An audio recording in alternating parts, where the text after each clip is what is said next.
and that big VAR moment, the big rule moment regarding Boufal, who only was shown a yellow for the foul on Hernandez. Have you been getting a lot of questions regarding that moment?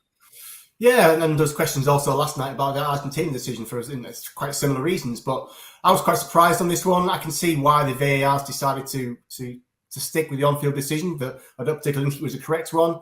The reason is that he's saying that Theo Hernandez has got touching the ball before he collides with Boufal.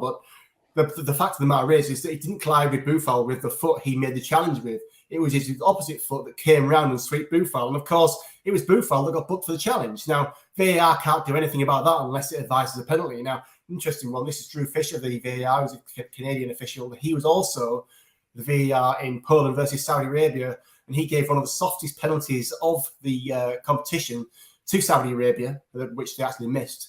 And that was this one was far more of a penalty than the one he didn't give in that group game.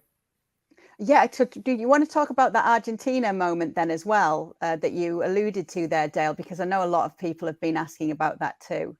Yeah, so I think people think because the goalkeeper hasn't made a challenge and he's stopped that it shouldn't be a penalty. But the problem is that keepers come out to make a challenge and he's made his body bigger, and because he's made his body bigger and spread with his right leg, and he's created a barrier to the striker. Now, just because he stopped his momentum, it doesn't mean that he can't. I've made a foul challenge on the striker, and I know I can see why people might think it shouldn't be a penalty because the goalkeeper had essentially stopped, but he'd still come out and created that barrier. So there's certainly no way that a VAR is going to overturn that decision by the referee. And if the referee hadn't have given it, I'd be fully expecting there to be a review for a penalty for that.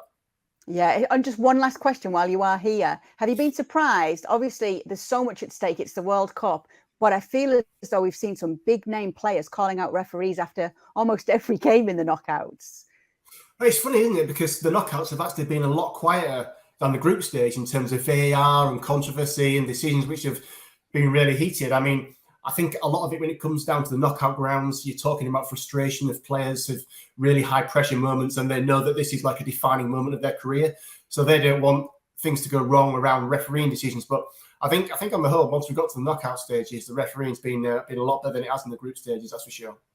Great. Well, we thank so much Dale Johnson and Rob Dawson as well. Rob, we're definitely going to let you go this time. Yeah. Don't worry.